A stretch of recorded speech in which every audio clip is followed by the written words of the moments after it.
Bien, mis amados hermanos, quisiera rogarles que en la medida de las posibilidades puedan tener allí en sus lugares calma, reposo.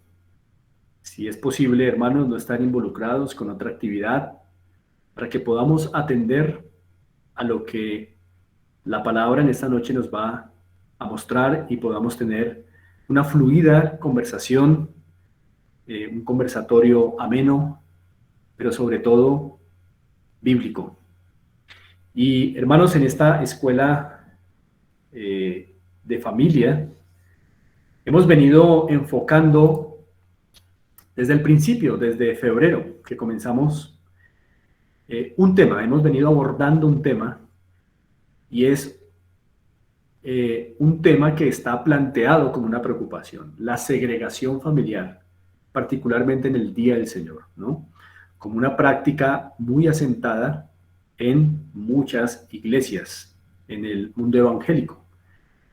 Y desde entonces, desde febrero, hermanos, por lo menos hasta julio, hemos venido detectando las raíces de ese problema. ¿Por qué tenemos segregación en las iglesias? Me refiero a segregación con una adoración en la que la familia no está unida, sino que la familia está dividida por edades. Y hemos podido ver, hermanos, que ciertamente no ha sido el plan de Dios en su palabra, pero también ciertamente es una práctica muy naturalizada, es una práctica que está muy, pero muy aceptada y bien arraigada en buena parte del evangelicalismo moderno. Así que hemos venido durante el primer semestre de este año, gracias a Dios, evaluando ese problema, mirando las raíces tanto históricas, las raíces fuera de la iglesia, las raíces dentro de la misma iglesia. Y hemos contrastado todo esto, hermanos, con la Escritura. Pero de mitad de año para acá, lo que hemos venido, hermanos, es planteando ahora las soluciones a ese problema. Con una diapositiva quisiera recordar esas soluciones que hemos planteado hasta el momento, que han sido 3, todavía seguimos en esa tercera hoy, y con estas soluciones, hermanos, que voy a presentar a continuación, deseamos que estemos todos conscientes como familias, en nuestra iglesia particularmente, de la importancia de estar juntos como familias en lo que tiene que ver con el Día del Señor, en la adoración pública particularmente. Quiero verificar si ustedes ya están viendo la presentación. Sí, señor. Perfecto, muchas gracias, hermano. Ahí ustedes ven arriba que este es un repaso. En ese subtítulo vemos lo siguiente: la instrucción concerniente a la unidad familiar se da en la iglesia local. Es decir, en la iglesia local tenemos la instrucción concerniente a la unidad familiar. Esto es algo que se trabaja desde las iglesias locales. Hermanos, quiero verificar, ¿ustedes me están escuchando bien o...? Sí, señor, muy bien. Y viendo las diapositivas. Perfecto, entonces es posible, hermana Luz, que deba subir el volumen allí en el dispositivo en el que se encuentra. Probablemente eso ayude un poco. Bien, entonces ahí tenemos el subtítulo en donde leemos: la instrucción concerniente a la unidad familiar se da en la iglesia local, pero las soluciones en cuanto a la unidad familiar se llevan a cabo en el seno hogareño y por supuesto que benefician a la iglesia y a la sociedad. Es importante hacer esa diferencia, ¿no? Las soluciones a la unidad familiar no ocurren en la iglesia local. Allí se da la instrucción. Luego, la familia instruida implementa las soluciones en el seno hogareño. Hemos visto ya una primera solución, como ustedes lo ven ahí, y es que cada hogar necesita volver a la práctica de la educación espiritual de la familia, usando los ambientes naturales cotidianos de la vida hogareña. En esa primera solución vimos que en el seno hogareño la familia debe promover la práctica de la educación espiritual. Recordemos, no solamente es lo formal, ¿no? La adoración familiar, abriendo las escrituras, es toda conversación, toda actitud y todo lo que sea para la educación y la enseñanza espiritual en los ambientes naturales. Este era el punto clave de esa primera solución. Usar los ambientes naturales que nos enseña la escritura, ¿no? Cuando te levantes, al acostarte, cuando te sientes en tu casa, cuando andes por el camino. Estos son 4 grandes ambientes naturales que la Biblia nos enseña que como familias debemos aprovechar para educarnos mutuamente en lo espiritual, en el Señor, en la piedad, ¿no? Y la razón por la cual esta solución ayuda a la unidad, que después queremos ver en la iglesia, en la adoración, es porque los ambientes naturales, ustedes lo leen allí, los ambientes naturales vividos piadosamente en familia refuerzan la noción de que los tiempos significativos se dan con la familia. Y esto genera unidad. Entonces, cuando una familia va al día del Señor a adorar, ya se han acostumbrado durante toda la semana a aprovechar sus espacios para la adoración, para ser educados espiritualmente, para ver actitudes piadosas o incluso para ver pecado, lo cual siempre pasará, pero ver cómo se reacciona ante el pecado usando estas mismas espacios naturales, estos mismos ambientes naturales. Y todo esto, hermanos, fortalece la unidad del hogar y esto es lo que va a producir que en el día del Señor la familia no tenga ningún problema con estar unida en la adoración. Que no sea una carga, que no sea un peso. ¿Cuándo es una carga? Cuando durante la semana los espacios naturales no se han usado para la unidad, para la educación espiritual, para educarnos mutuamente. Por eso es una solución. Pero vimos otra solución, y es que cada hogar, allí está, número 2, cada hogar necesita precisar la diferencia entre los objetivos en la vida y el propósito de la vida. Recordemos que hicimos una diferencia entre objetivos y propósito, ¿no? Cuando hablamos del gran propósito de la vida es glorificar a Dios, y ese debe ser el sostén de una familia. Debe ser el sostén, no los objetivos. Los objetivos no satisfacen la vida, pero el gran propósito de la vida sí. ¿Y por qué esto ayuda a la unidad, hermanos? Pues porque una familia que camina en torno a la gloria de Dios, es decir, al gran propósito de la vida, planeará sus diversos objetivos en esa única dirección, en glorificar a Dios, y será transformada. Eso provoca unidad. Cuando una familia tiene claro que todo lo que quiere lograr en la vida, así sea terrenal, no importa, pero todo lo que quiere lograr en la vida debe redundar en la gloria de Dios, eso va generando unidad, porque todos van con una misma visión, ¿no? Así que esto genera unidad desde el hogar. Una tercera propuesta o solución que comenzamos a ver hace un mes es que cada hogar cristiano necesita también recuperar tiempo significativo y prácticas piadosas en las distintas relaciones familiares naturales. No solo los ambientes naturales, hay que aprovecharlos, sino las relaciones naturales. ¿Cuáles son las relaciones naturales familiares? Pues la relación esposo-esposa, la relación padre-hijo, hijos-padres, la relación hermanos-hermanas, la relación tíos-sobrinos, la relación nietos-abuelos, en fin. Todas esas son las relaciones familiares naturales. Porque a partir de estas relaciones naturales familiares bien aprovechadas, se da la propagación de la influencia piadosa de generación a generación. Recordemos que vimos que el afecto natural es una poderosa herramienta de influencia. Por eso nos impacta más lo que hacen personas con los que tenemos lazos consanguíneos o con los que nos hemos criado que otras personas, ¿no? Ahora, hermanos, ¿por qué esto ayuda a la unidad?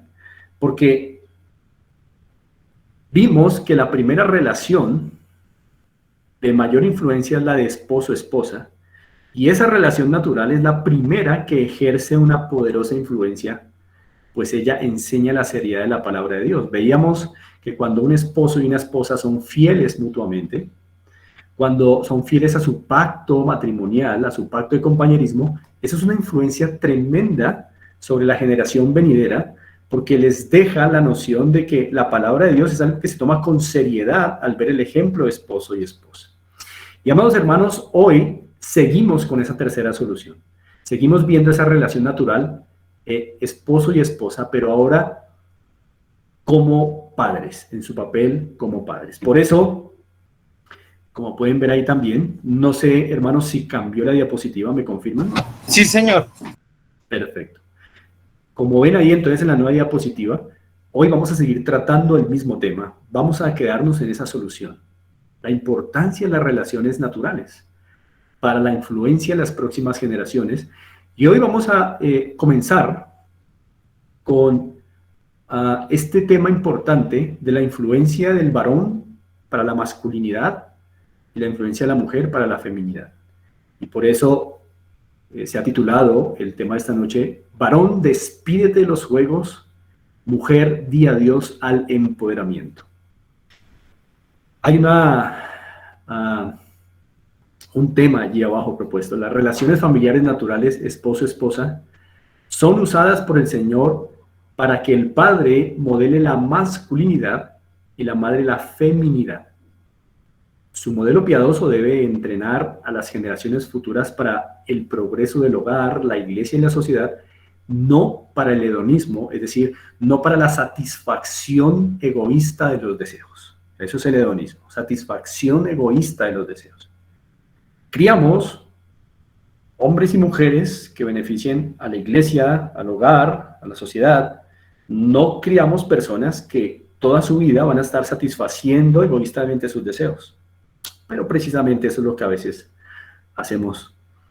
Y por eso es importante, hermanos, estos tiempos en que podamos, a través de la palabra, poder corregir el rumbo de nuestra influencia como padres, como madres, como varones, como mujeres, en la vida de las próximas generaciones. Así que estamos, hermanos, ahí en esa solución número 3. Y hoy seguramente no vamos a alcanzar a tratar el tema de la mujer, di adiós al empoderamiento, pero vamos a tratar de cubrir la primera parte de este tema y es, varón, despídete de los juegos. Ahora, hermanos amados, quisiera que me acompañaran al Salmo 119, 104, para que juntos miremos allí un precioso pasaje que nos va a motivar mucho más a mirar con detenimiento la necesidad que primero los varones tenemos de despedirnos de los juegos. Salmo 119, 104.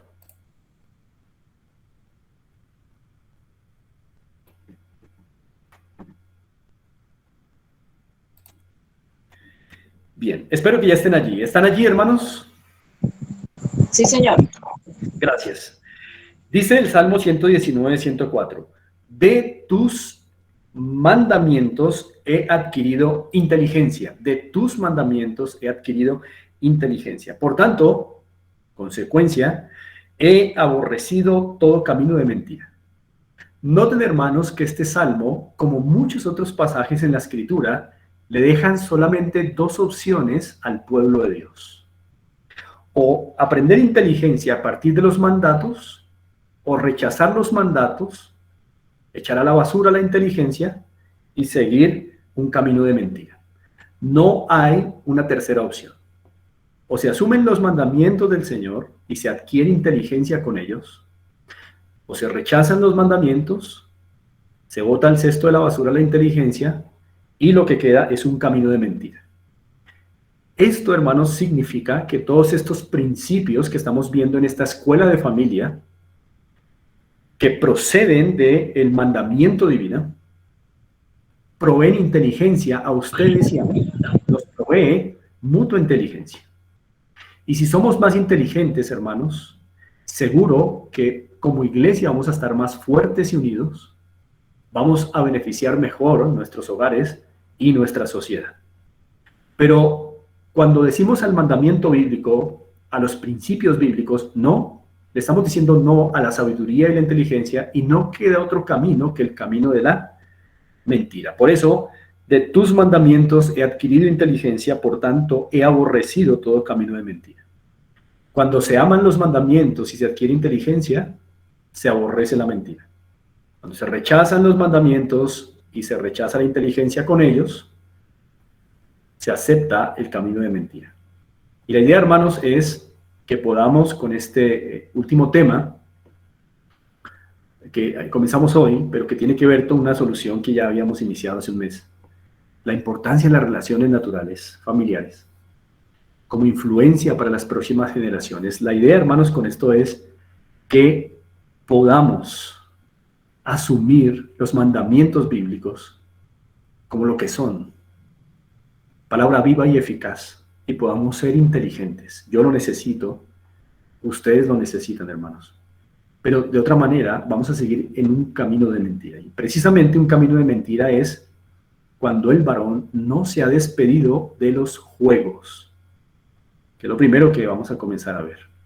Ahora, mis amados hermanos, cuando hablamos de juegos, hermanos, no me estoy refiriendo, quiero ser enfático, quiero ser claro en esto, mis amados, no me estoy refiriendo a los deportes, no me estoy refiriendo a las actividades necesarias para la distensión, ¿verdad? Entendemos que es sano, que es saludable tener tiempos de distensión debido al cansancio físico, debido a la fatiga que viene como consecuencia de la laboriosidad. Hay actividades lícitas, legítimas, lo habíamos visto alguna vez, de distensión, ¿no? Practicar un deporte, bueno, hacer alguna actividad que nos distensione por un momento. No nos estamos refiriendo a, varón, despídete de los deportes o de esas actividades necesarias para la distensión. No. Cuando hablo de juegos en este contexto, me estaré refiriendo, hermanos, a todo aquello que a un varón le roba la fuerza masculina. Todas aquellas actividades, hábitos o cosas que al varón le roban su fuerza masculina. Entonces, por eso es importante hacer una diferencia. Bueno, juegos no quiere decir que un varón no pueda jugar alguna vez parqués, o que no practique un deporte, o que no, hermanos, no me refiero a eso. O que no pueda de pronto a veces, a manera de distensión, jugar algún videojuego, no algo como habitual, pero algo como distensionante. No me estoy refiriendo a eso. Me estoy refiriendo a cosas, actividades, hábitos que le roban al varón su fuerza masculina. A eso me estaré refiriendo y trataré de ser un poco más específico a lo largo de estos minutos que tenemos para compartir, hermanos. Por eso quisiera que fuéramos a un segundo pasaje en 1 Corintios capítulo 16. 1 Corintios capítulo 16.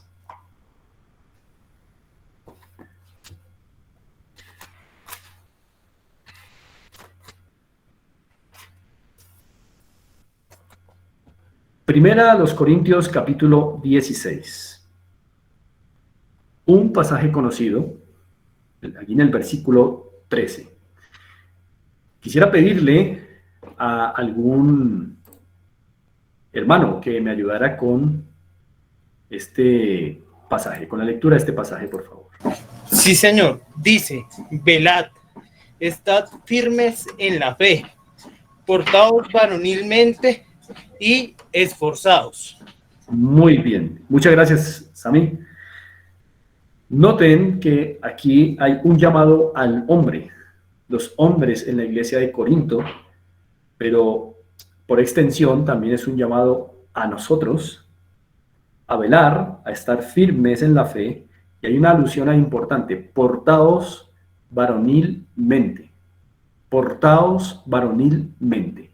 La palabra varonilmente significa conducirse con coraje, ser valeroso, ser valiente. Esto implica, hermanos, que el ser valiente, el conducirnos con coraje como varones, es ciertamente una exhortación bíblica. Ahora, si es una exhortación bíblica, esto implica entonces que hay la posibilidad de que los hombres en la iglesia no se porten varonilmente. Y ya que el Espíritu Santo, a través de el apóstol, ha dado esa prescripción de portarnos varonilmente, entonces deberíamos tener cuidado con aquellas cosas que nos impiden o nos debilitan para comportarnos varonilmente. Y es a eso, hermanos, que me estaré refiriendo con despídete de los juegos, es decir, despídete de todo lo que te roba la fuerza masculina. Despidámonos de todo lo que nos roba la fuerza masculina y portémonos varonilmente, es decir, conduzcámonos con coraje y seamos valientes, ya que la traducción de la palabra andrizomai, que es varonilmente, nos arroja esa información, ¿no? Que es conducirse con coraje y ser valientes. Yo quisiera que miráramos un tercer pasaje muy interesante en Jeremías, para ir ilustrando todo esto. Nos vamos a mover a Jeremías. Vamos a ubicarnos en el capítulo 51.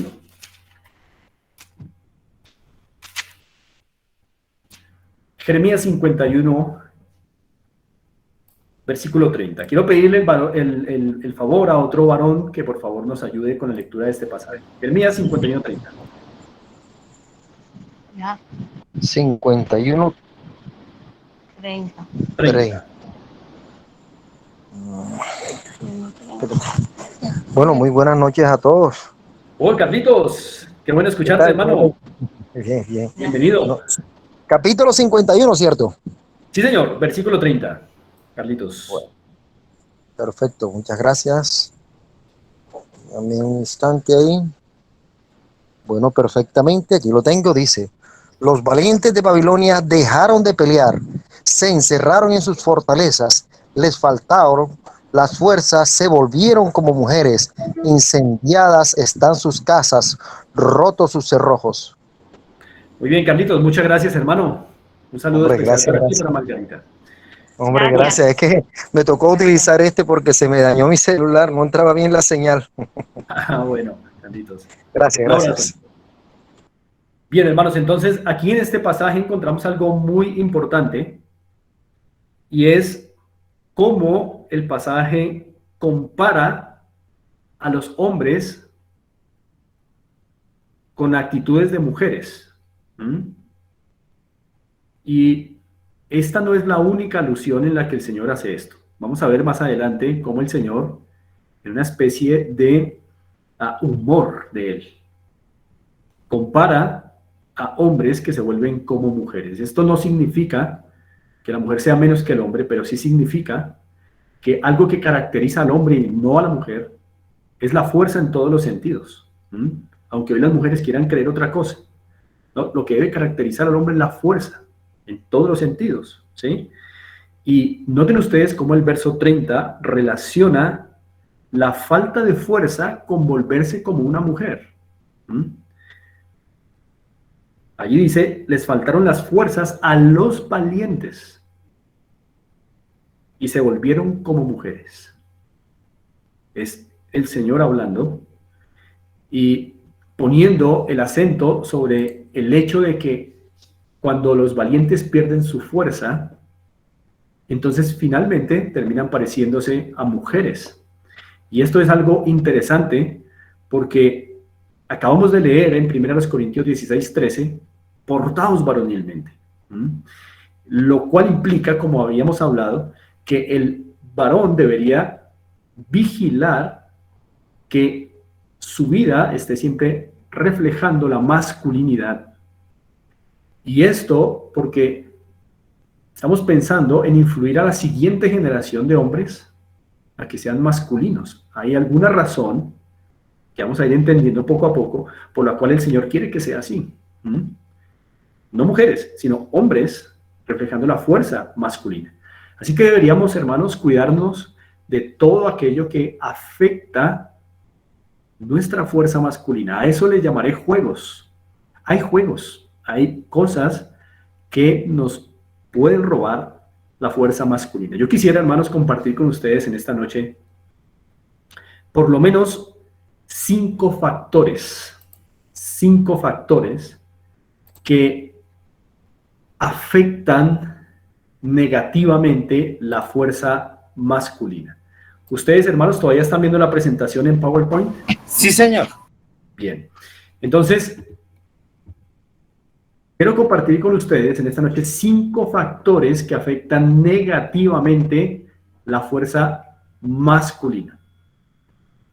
Bíblicamente podemos notar que al menos existen 5 sucesos de los cuales los hombres, los varones, debemos cuidarnos.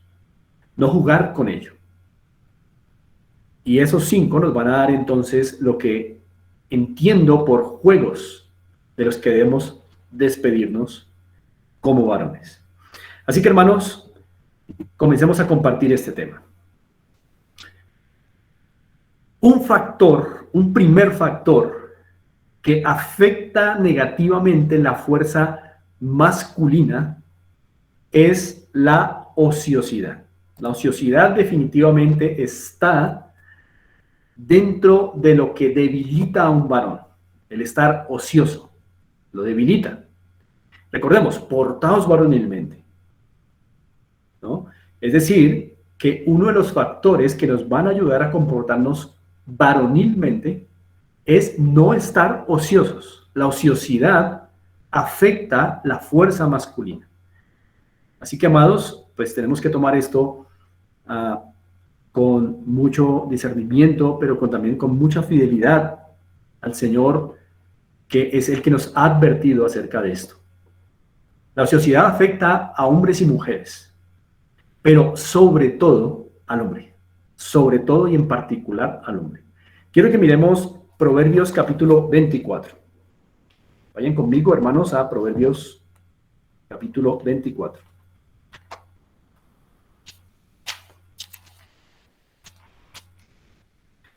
Proverbios 24, 10. ¿Algún hermano o alguna hermana que nos ayude con la lectura de Proverbios 24, 10?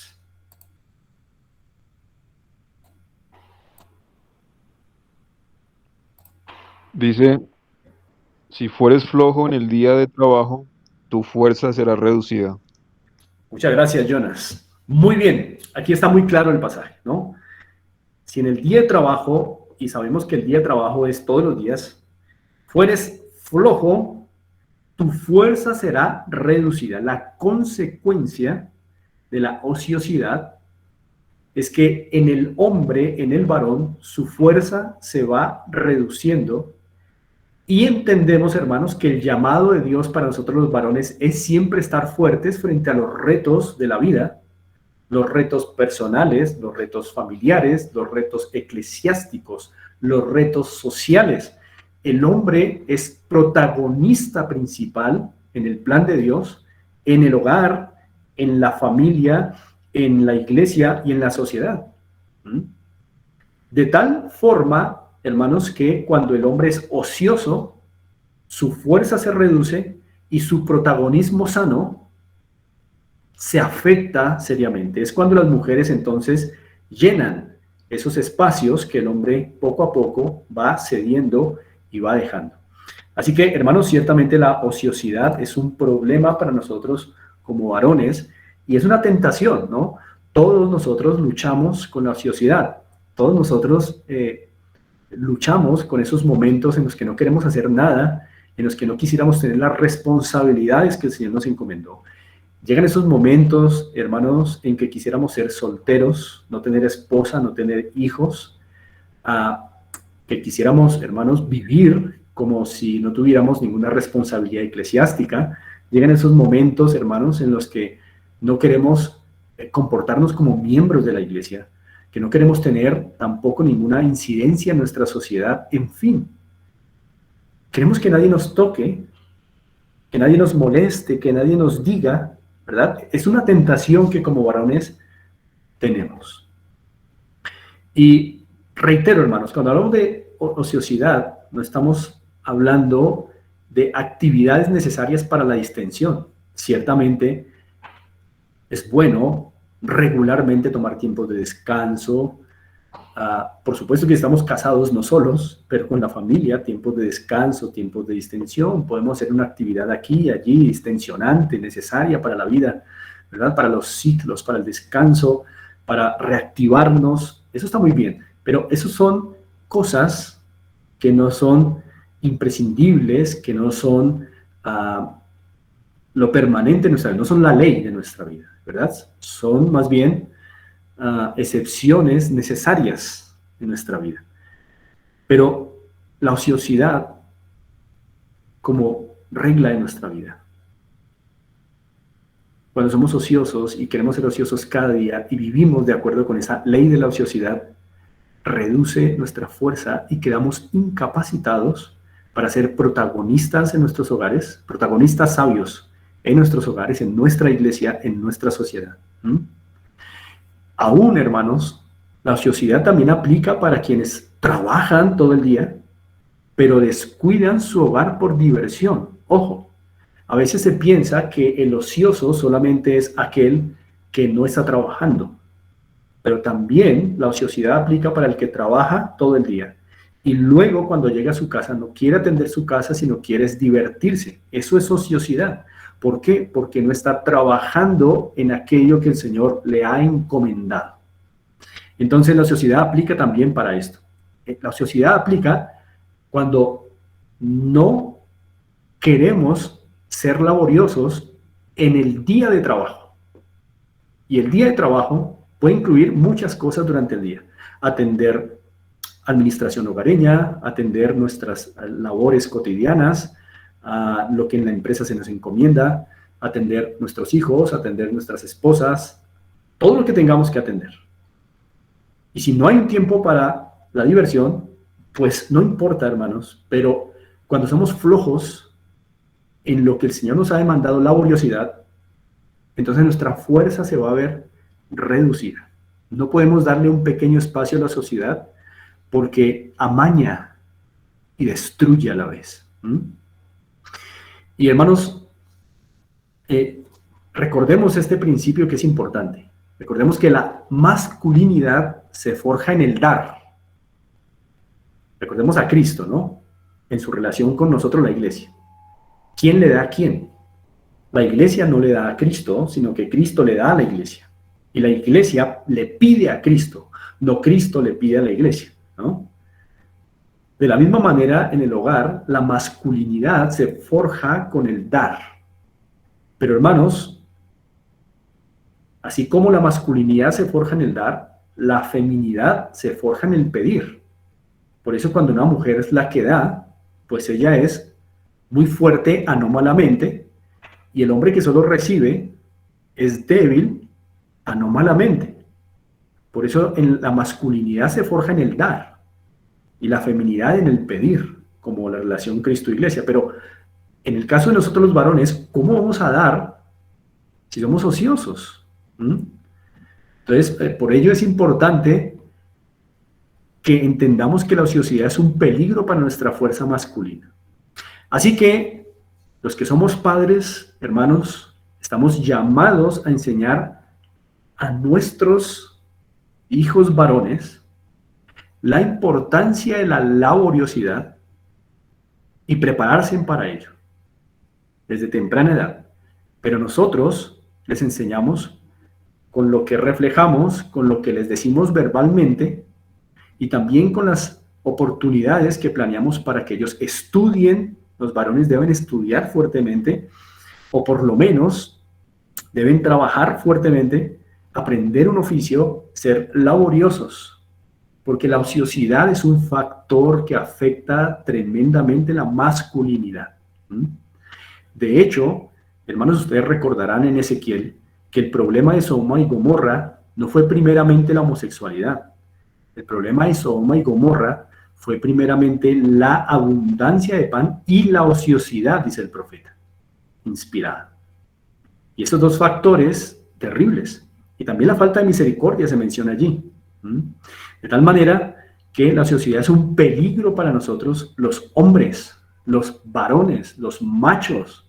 Para nuestra masculinidad, la sociedad es un peligro. Reitero, hermanos, no me estoy refiriendo a tiempos y actividades de descanso natural, el descanso que necesita el cuerpo natural, ¿sí? Pero si tú aduces que necesitas ese tiempo continuamente, entonces tal vez eso no sea una distensión necesaria, sino que sea ocio que se está infiltrando en tu corazón. Y como vimos en el proverbio, tenemos que tener cuidado con ello. Bueno, mis amados, vamos a mirar un segundo factor que afecta negativamente la fuerza masculina, y es el silencio necio. El silencio necio. Si hay un factor, hermanos, que también desde el principio refleja masculinidad, es el hablar con sabiduría. Refleja masculinidad, el hablar con sabiduría. Ahora, hermanos, sabemos que generalmente el hombre es dado a hablar menos que la mujer. Es dado a hablar menos que la mujer. Y que la mujer es dada a hablar más que el hombre. Sin embargo, es probable que tengamos que dudar un poco de esa teoría. Porque a veces lo que vemos es que el varón habla menos y la mujer más en un matrimonio. Pero si ese varón se va a hablar en la esquina con sus amigos, jugando rana y tomando cerveza, vayan a ver que puede pasar 10 horas seguidas hablando y no hay quien lo detenga. Entonces, podríamos dudar de esa teoría. El hombre fue hecho para hablar. Aunque la mujer hable mucho, ciertamente, pero el hombre también fue hecho para hablar con sabiduría, y este es un factor de masculinidad. Vamos a demostrarlo bíblicamente. Vamos a ir a Génesis capítulo 3, primero. Génesis capítulo 3.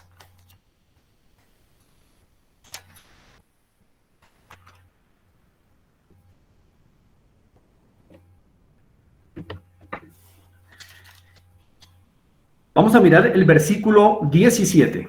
Génesis 3, 17. Hermanos, ¿me siguen escuchando bien?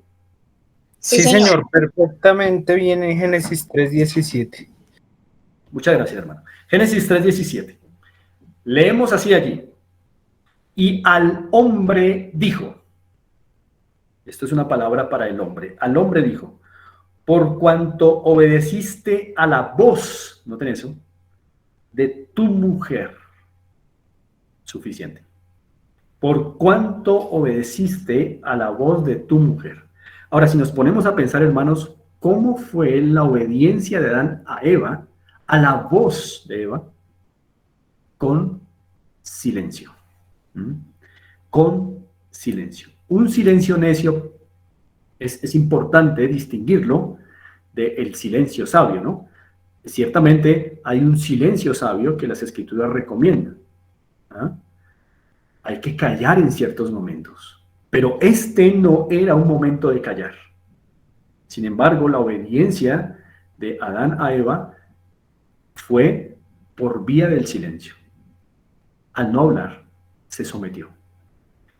Así que este es un silencio necio porque fue una circunstancia en la que Adán debía haber hablado, pero hubo un total silencio que el Señor tomó como una obediencia y una sumisión a quien no debía someterse, a su mujer. Y no solo a su mujer, sino a la voz de su mujer. Eva debía someterse a la voz del varón, pero el varón se sometió a la voz de la mujer. Este es un silencio necio que demostró en el verso 17 una pérdida de la fuerza masculina, pues el hablar con sabiduría, con autoridad, es un privilegio primeramente del varón en su hogar. Así que, hermanos, Otra tentación tremenda que tenemos como varones, de ponernos a jugar carritos, en vez de hablar con autoridad, en vez de hablar con sabiduría, precisamente viene desde la caída. Esa tentación que tenemos a no hablar, para no generar conflicto, para no generar problemas, para no ir en contra de la persona, cuando en verdad deberíamos hablar, aun cuando se genere un conflicto necesario, aun cuando se confeccione un problema necesario, no importa, porque ciertamente el hombre fue hecho, el varón fue hecho para hablar sabiamente.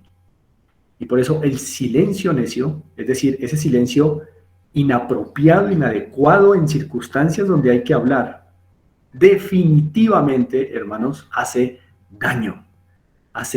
daño a nuestra fuerza masculina. Quiero que vayamos a un pasaje más en 1 Tesalonicenses, un pasaje que en otros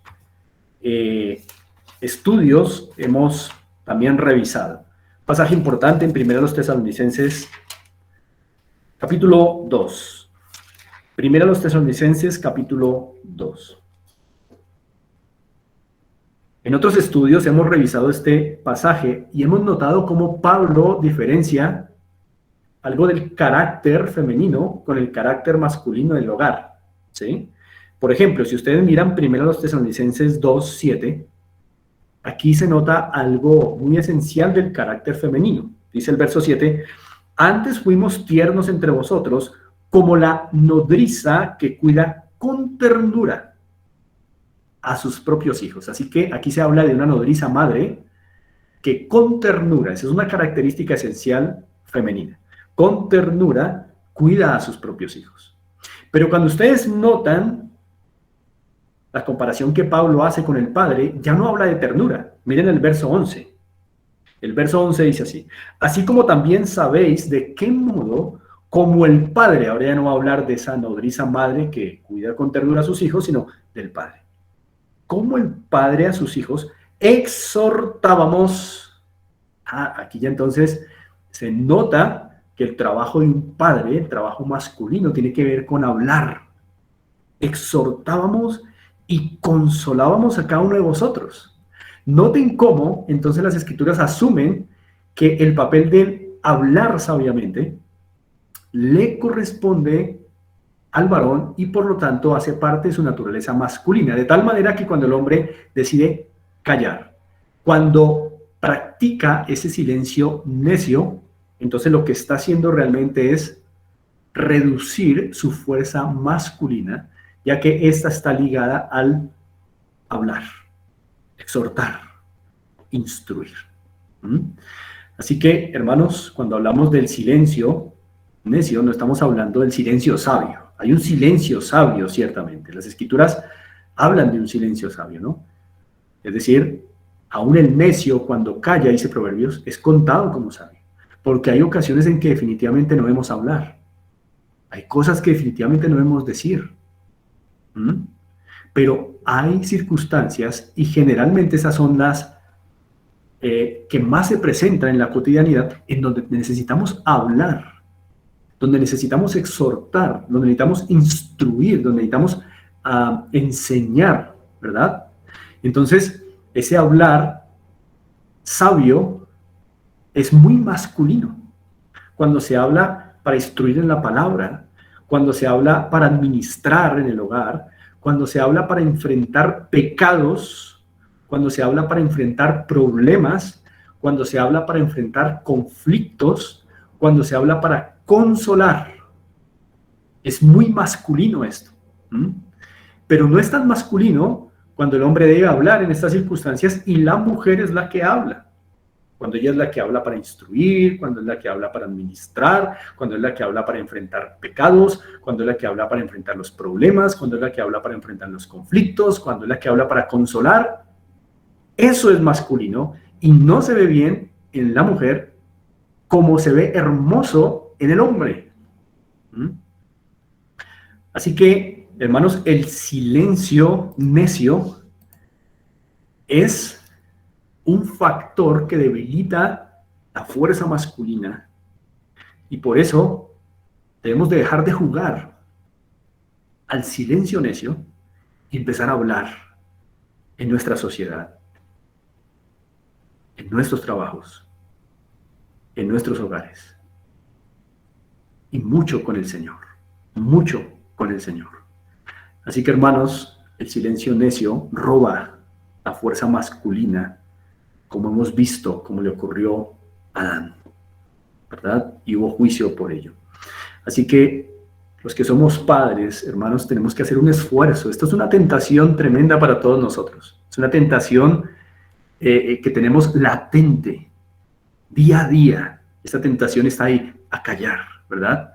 Porque no queremos problemas, no queremos conflictos, queremos ignorar que están pasando las cosas, y mejor si ocurre así. Eso es femenino, eso no es masculino. Lo masculino es hablar, pero estamos tentados a callar. Entonces tenemos que tener mucho cuidado, hermanos, que no nos vayamos jugando carritos cuando hay que hablar cosas, ¿verdad? Y tenemos que modelar en nuestros varones esa autoridad que habla, la autoridad al hablar. Como lo decíamos, ¿no? La autoridad al hablar para instruir en la palabra, para administrar, para enfrentar los conflictos, los problemas, los pecados, para consolar. Bueno, hermanos, es muy masculino esto. Así que, hermanos, tenemos ahí ya dos factores, y miremos un tercer factor que afecta negativamente la fuerza masculina. Quiero verificar que ustedes todavía siguen viendo la presentación. ¿La están viendo, hermanos? Sí, claro. Bien, muchas gracias. Tenemos ahí un tercer factor. De los 5, ese es el tercero. La falta de exposición a situaciones difíciles, interesantemente, también es un factor que afecta negativamente la fuerza masculina. Cuando el varón deja de exponerse a situaciones difíciles, pierde algo de su fuerza masculina, va perdiendo, es otro factor.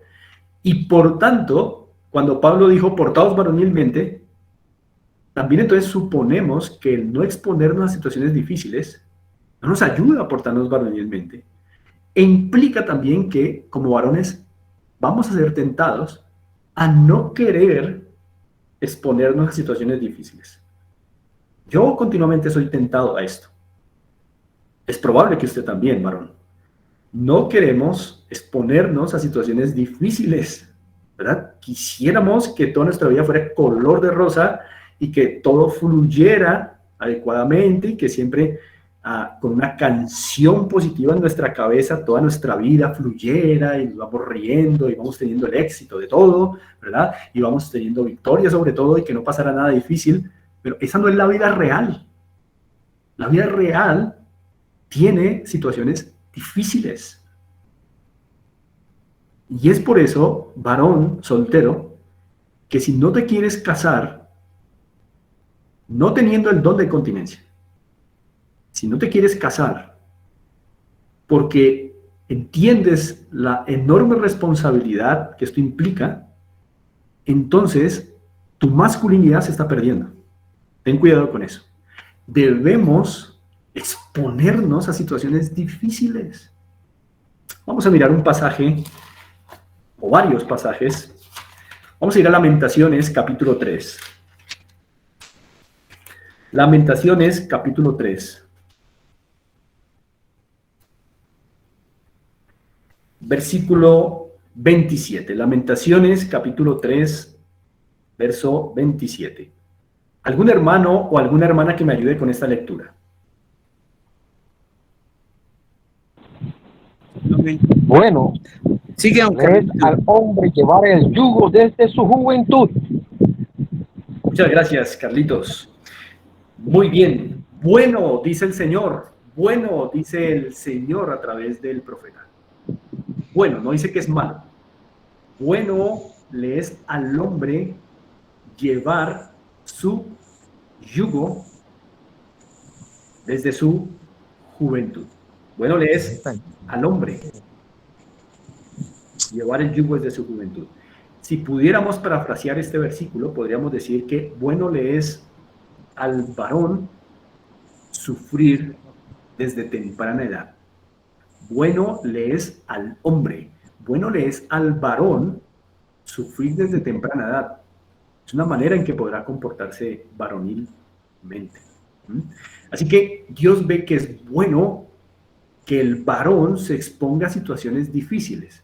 Atención, hermanos, no estoy diciendo que el hombre tenga que ser un buscapleitos. No, eso es en el mundo.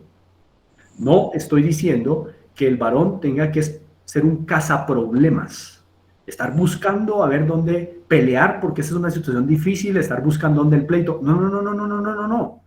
Situaciones difíciles, nos estamos refiriendo a las situaciones o dificultades cotidianas y providenciales que el Señor permite. No necesitamos, hermanos, buscar pleitos ni cazar problemas para tener situaciones difíciles. Ustedes y yo las tenemos todos los días. Desde que nos levantamos hay muchas cosas que enfrentar para ese día, para el mes, para el año y para mucho más. Es suficiente con lo que tenemos día a día, ¿verdad? Así que, hermanos, la exposición a situaciones difíciles es vista por el Señor como necesaria y buena para la vida del varón. Lo ha escrito un profeta, que es Jeremías, que vio irse a chicos, jovencitos, niños, irse en un estado deplorable, encadenados y en grillos hacia Babilonia. Y el Espíritu Santo, inspirando, ha dicho a través de Jeremías, bueno les al varón llevar ese yugo babilónico desde esa edad tan tierna. Eso, hermanos, endurece, y es bueno, es bueno. Para el varón es bueno que sea fuerte a través de los sufrimientos. Es bueno porque el Señor dice que es bueno. Quiero que miremos algunos pasajes que complementan esta visión de Lamentaciones. Vamos a ir a Isaías. Isaías capítulo 19. Isaías 19.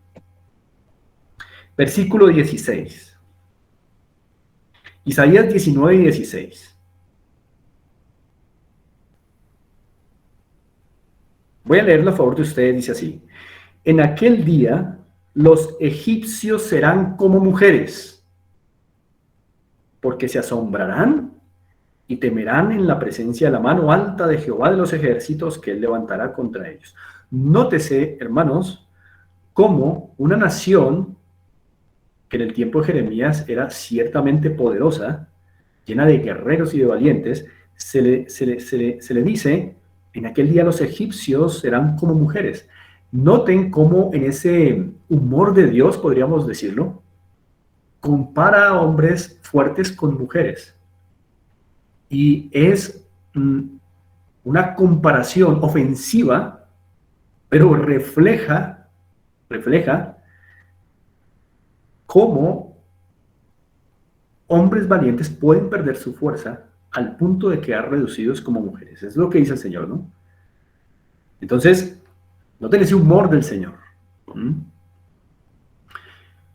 Quiero que miremos también Jeremías capítulo 48. Jeremías 48.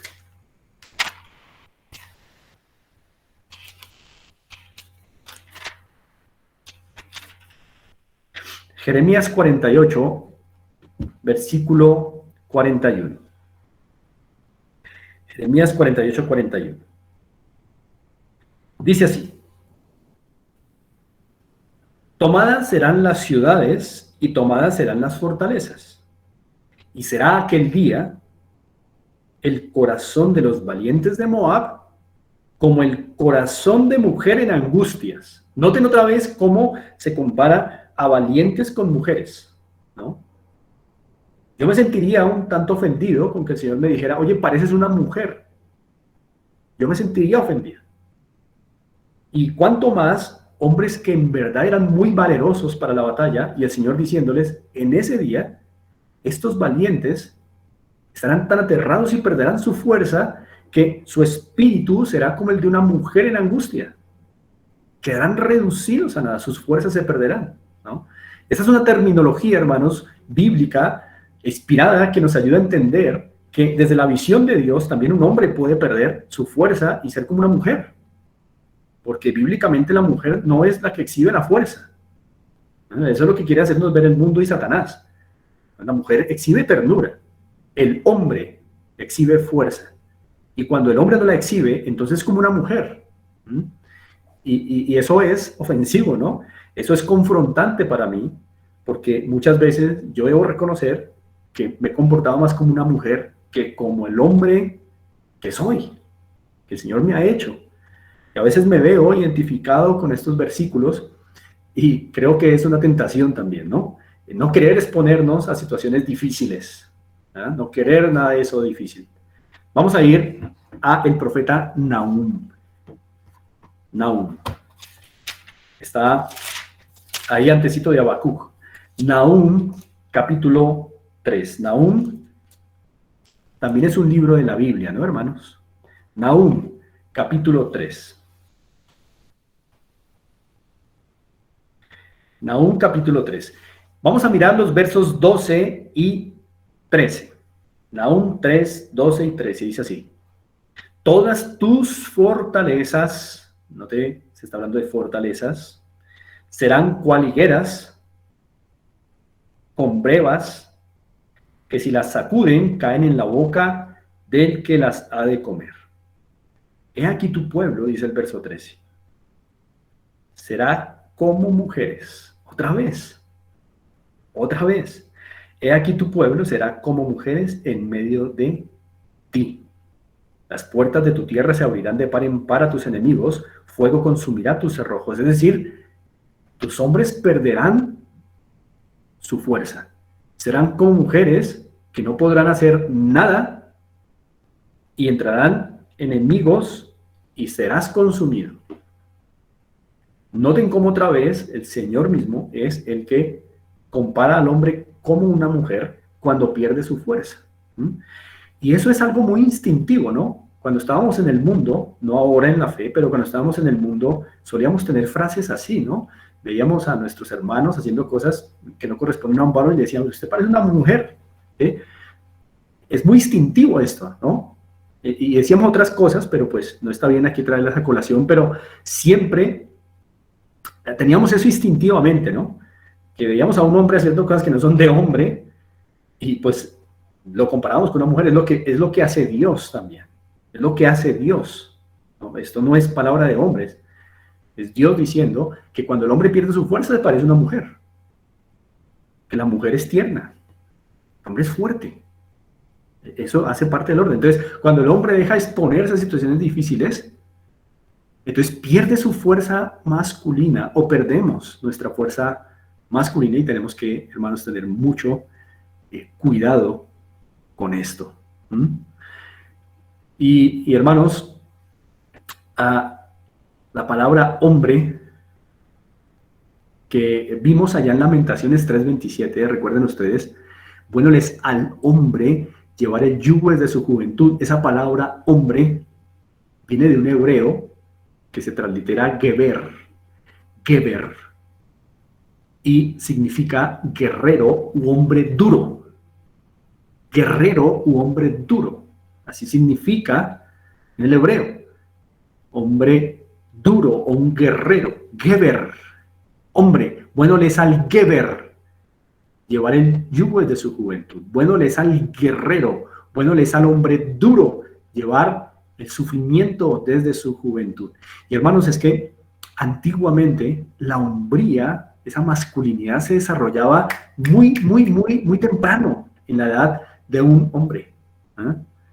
Se desarrollaba muy rápido.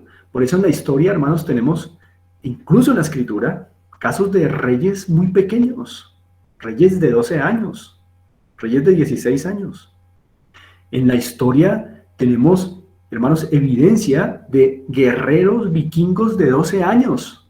Imagínense ustedes guerreros vikingos de 12 años, dando espada, dándose cabezazos por acá con otros, 12 años.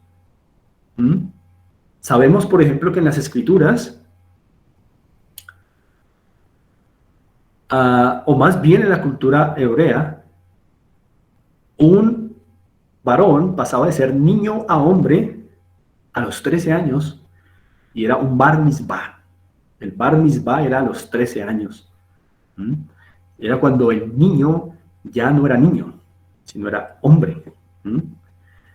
Hoy, hermanos, ¿cuánto hay que esperar en nuestras generaciones para ver algo de masculinidad? En nuestras generaciones, ¿verdad? Se está perdiendo esa identidad masculina en nuestras generaciones venideras y la culpa es nuestra, de nosotros los varones, porque también hemos reflejado falta de masculinidad en nuestros hogares, ¿verdad? Y por eso también nuestros hijos van a tener procesos muy retrasados para ir manifestando su masculinidad. ¿Mm? Entonces, amados hermanos, amados padres, no le evitemos a nuestros hijos varones los sufrimientos necesarios, ¿no? Ni les demos gusto en todo. Es importante que nos expongamos a situaciones difíciles y las vivamos con pundonor, con fuerza, con valor, con valentía. Eso es masculino. Pero cuando no queremos exponer a situaciones difíciles y cualquier cosa de dificultad nos manda para el suelo, ¿verdad? Entonces, amados, ¿cómo vamos a influenciar a la generación que viene de hombres? ¿Mm? Muy bien. Cuarto factor que afecta negativamente la fuerza masculina. La falta de rudeza física también, hermanos, ciertamente es un factor importante porque la falta de rudeza física también hace daño a la masculinidad. Hace mucho daño a la masculinidad. Vamos a mirar Génesis capítulo 2. Génesis capítulo 2. Quisiera que algún hermano o alguna hermana me ayudaran con la lectura de Génesis 2:7, por favor.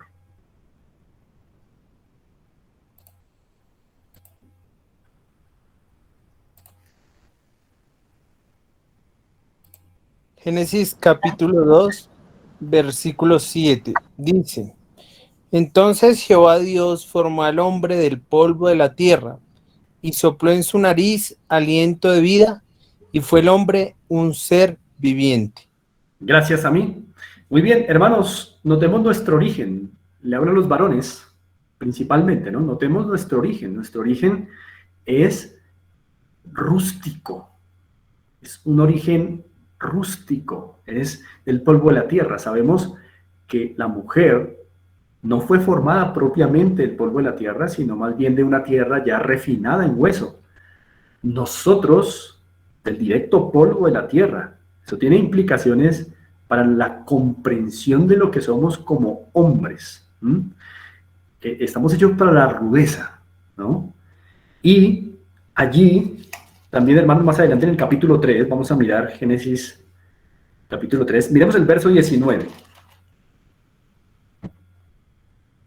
Dice así: con el sudor de tu rostro comerás el pan hasta que vuelvas a la tierra, porque de ella fuiste tomado, pues polvo eres y al polvo volverás. Así que nuestro origen dice mucho también de lo que será nuestra vida después del pecado. Y es que con el sudor de tu rostro. Recordemos, amados hermanos, que con el sudor de tu rostro es una afirmación que se hace no para Eva, sino para Adán. Con el sudor de tu rostro, ¿sí? Hoy vemos a las mujeres sudando en su rostro, ¿verdad? Y los hombres allí en su casa. O en otros asuntos, ¿verdad? Jugando a carritos. Pero esto de suda es para el hombre, hecho de el polvo directo de la tierra, no origen rudo, no origen rústico. Y hermanos, también es importante esto para nosotros, muchísimo, ¿no? Nosotros queremos y somos muy tentados a ser intocables, ¿verdad? generalmente no queremos tener que hacer algo que sea muy rudo, siempre queremos estar lo más tranquilo, ser como gaticos, que estar siempre tranquilos, siempre en un solo lugar, que no nos molesten, que no nos digan ojalá si no tuviéramos que hacer esto y aquello, pero eso es un daño para nosotros, ¿sí? Es por eso que siempre es aconsejable que si tenemos un trabajo en el que no hay una continua exposición a trabajo rudo, entonces tengamos en nuestros cronogramas personales, o cada 15 días, o no sé cada cuánto, obligarnos a un trabajo rudo, ir a un lugar donde tengamos que pasar un día de trabajo rudo, con herramientas, y allí dándole con el mazo, con el martillo, lo que sea, hermanos, pero obligarnos a eso, es importante. No deleguemos el privilegio de los trabajos rudos de nuestra casa a otros, a no ser que sea algo muy técnico, ¿no? Pero si podemos hacerlo, vamos a hacerlo. Son oportunidades, ¿verdad? Hay hermanos, pues, que se dedican al trabajo rudo continuamente. Está muy bien, pero tal vez los que no tienen esa posibilidad, entonces podemos ir programando siempre en estos cronogramas días de trabajo rudo, días de trabajo rudo. Eso nos ayuda, hermanos, a no perder en verdad lo que es nuestro llamado. La falta de rudeza física nos va quitando fuerza masculina si solamente estamos habituados a lo fácil, al manicure, ¿verdad?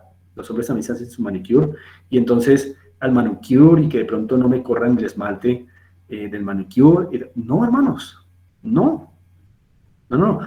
Nuestras manos son varoniles, y ciertamente si tenemos trabajos donde no estamos expuestos a trabajos de rudeza física, entonces programémonos unos propios. Un día de trabajo rudo, un día de trabajo físico, de levantar madera, de golpear aquí, de traer allá, o de pedirle el favor a Gonzalito o a Wilson, o a alguien que un día de trabajo, lo que sea, hermanos, pero expongámonos a la rudeza física regularmente, hermanos. Y entonces el consejo, padres, es que vigilemos a nuestros varones, que ellos estén también atendiendo semanalmente asuntos rudos, según su edad, por supuesto, ¿no?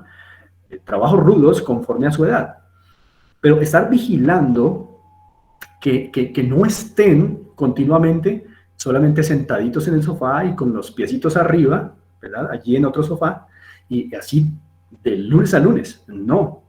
¿Sí? Vigilemos que nuestros varones también de cuando en cuando tengan que exponerse a trabajos rudos. Así no quieran, no importa, no pueden decidir eso.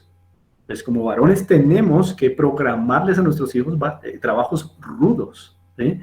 Porque cuando no nos habituamos a esto los varones, perdemos fuerza masculina. Nosotros los que fuimos hechos para sudar con el rostro, los que fuimos hechos del polvo rústico, fuimos hechos para esto. Y es por eso, hermanos, que encontramos muchachos buscando trabajos ideales que solo existen por no sé dónde, no sé en qué planeta existen esos trabajos, ¿verdad? Pero hoy nadie se quiere exponer a los trabajos duros, rudos, o los muchachos ya duran muy poco en sus trabajos. No sé, hermanos, ustedes, yo tengo en mi imagen que antiguamente uno iba a la casa de alguien y uno veía en la casa las colecciones de 30 años de trabajando en la misma empresa, 30 años trabajando, mira, 30 pocillos de su empresa, uno por año, los 30 esferos, los 30 llaveros, gente que duraba mucho en su trabajo, eran estables en sus trabajos, pues porque se aguantaban todo, ¿sí?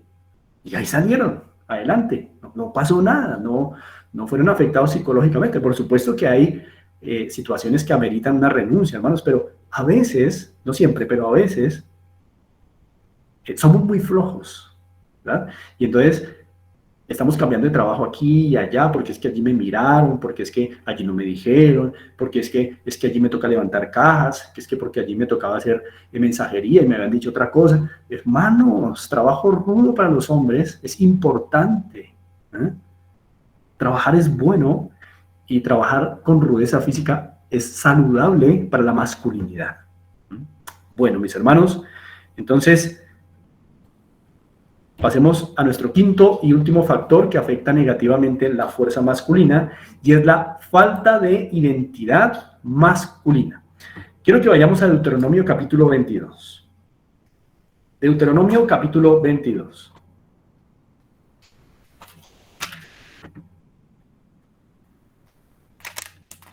Deuteronomio capítulo 22, versículo 5. Deuteronomio 22, 5. Este es un pasaje muy conocido. Dice así: no vestirá la mujer traje de hombre, ni el hombre vestirá ropa de mujer, porque abominación es a Jehová tu Dios cualquiera que esto hace. Otra vez, no vestirá la mujer traje de hombre, ni el hombre vestirá ropa de mujer, porque abominación es a Jehová tu Dios cualquiera que esto hace. Entonces, amados hermanos, obviamente no podemos interpretar este versículo a nuestra actualidad diciendo, no, es que las mujeres no pueden usar pantalón. No como lo interpretan los pentecostales, ¿correcto? Porque en el momento en que se dio esto, hablando en un sentido general, en la forma de la prenda del hombre y de la mujer, eran como faldas, faldones, ¿sí?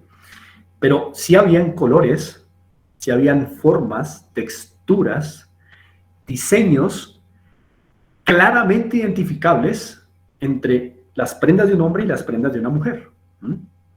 Así como en nuestra cultura hay cosas que son de mujer y hay cosas que son de hombre, pero con este principio el Señor quiere mostrarnos que hay un orden masculino y hay un orden femenino y que debemos respetar esos linderos.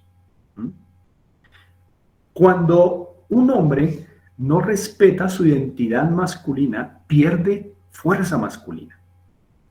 Este versículo es importante porque refleja que en la voluntad de Dios, el orden implica que el hombre luzca como hombre y la mujer luzca como mujer. Y el hombre debe preservar su identidad masculina. Entonces, hermanos, pues, esto lo digo, hermanos, con cariño, ¿no? Con afecto y con consideración, ¿no? Porque tengo hijos y tengo un varón también. Y pues debemos ser muy cuidadosos, hermanos, con la manera en cómo vestimos y cómo vestimos a nuestros varones también, ¿no?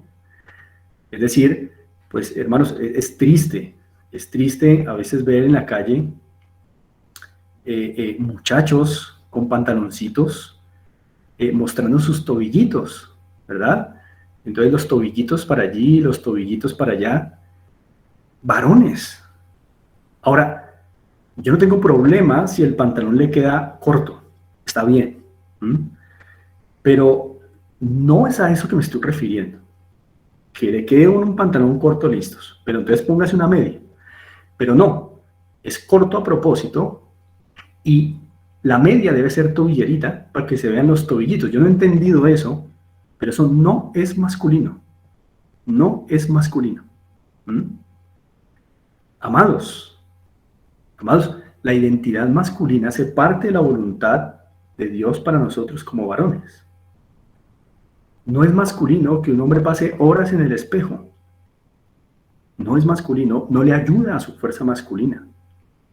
No es masculino que un hombre se eche polvitos en el rostro para, no sé, lucir como Maluma o algo así. Es que, hermanos, tenemos que hablar de esto porque es lo que pasa en nuestro entorno. Tenemos que cuidar a nuestros varones también. No es masculino que la candonguita allí, que la candonguita allá, que la cadenita, Eso no es masculino, hermanos. Nuestra cultura no es masculino. Algunos dicen, pero es que los guerreros antiguos se las colocaban. Bueno, yo pregunto, ¿tú eres guerrero?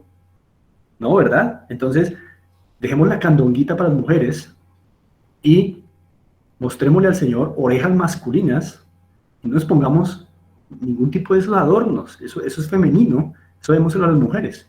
Nosotros debemos proteger, hermanos, nuestra identidad masculina. Es triste, ciertamente, también ver varones con pantaloncitos, hermanos, que dan un pesar, forrados al cuerpo, ¿verdad? Se ven que da pesar. Los pantaloncitos que uno no sabe, hermanos, cómo se los pusieron, con ayuda de qué aceite o qué. Eso da pesar y es vergonzoso para la identidad masculina. ¿Mm? Muchachitos con camisetas casi ombligueras, no es masculino. ¿Mm? Y los muchachitos pues como quieren lucir como Maluma, entonces, o con cualquier otra estrella del mundo, entonces se hacen una cosa, se hacen lo otro, pasan mucho tiempo en el espejo, se abren la camisa, en fin, hermanos, eso no es masculino, no es cristiano. ¿Mm? Y cuando no respetamos la identidad masculina, perdemos fuerza masculina. ¿Mm? Yo recuerdo mucho, hermanos, a quienes nos gustaba el Chavo, recuerdo cómo don Ramón enseñaba al Chavo qué era ser un hombre, ¿no? Las 3 Fs. El hombre debe ser fuerte, feo y formal. Bueno, tal vez esto es un poco exagerado, ¿no? Pero es revelador. Es exagerado, pero es revelador. La noción que había antiguamente del hombre, ¿no? Fuerte, feo y formal. ¿Mm? Bueno, hermanos, y hermanos padres en particular, seamos ejemplo de lucir masculinamente. ¿Mm? Y portarnos varonilmente frente a nuestros hijos, particularmente frente a nuestros varones, y ayudémosles a que se vistan varonilmente. ¿Mm? No acolitemos pantaloncitos en donde se le vean los tobillitos, ni pantaloncitos ceñidos a sus piernas, que pesar, hermanos, ni les acolitemos muchas horas en el espejo, ni polvitos, ni candonguitas, ni ombligueritas. No, eso no es masculino, hermanos. Y el Señor quiere que el hombre luzca masculinamente. Y tenemos una cultura también que tenemos que respetar. Y sabemos en nuestra cultura que es masculino y femenino, a pesar de que la cultura quiera ya confundir esto, hay patrones arraigados en donde sabemos esto es de hombre y esto es de mujer. ¿Mm? Entonces no estaremos tan confundidos al respecto. Hermanos, como conclusión entonces, quisiera leer con ustedes 1 de Samuel, capítulo 16. 1 de Samuel 16, para concluir.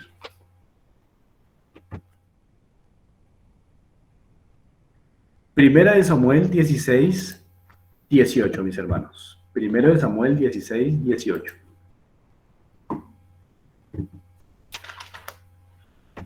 Me dicen, hermanos, por favor, si están ahí. ¿Me confirman? Sí, señor. Perfecto. Afirmativo. Muy bien, mi hermano. 1 de Samuel 16, 18. Voy a leerlo a favor de ustedes, y este es un pasaje que concluye la necesidad de que el varón se despida de sus juegos. ¿Mm? Y que se porte varonilmente. Esto es importante para dejar a la próxima generación una influencia para la piedad. Dice 1 Samuel 16, 18. Entonces uno de los criados respondió diciendo: He aquí, yo he visto a un hijo de Isaí de Belén, es decir, David. Quiero que por favor tomemos nota, por lo menos en nuestras mentes, subrayemos en nuestras mentes al menos, de las descripciones que se dan de David y cómo resumen adecuadamente todos los 5 puntos que hemos visto. Primero, dice así, que sabe tocar.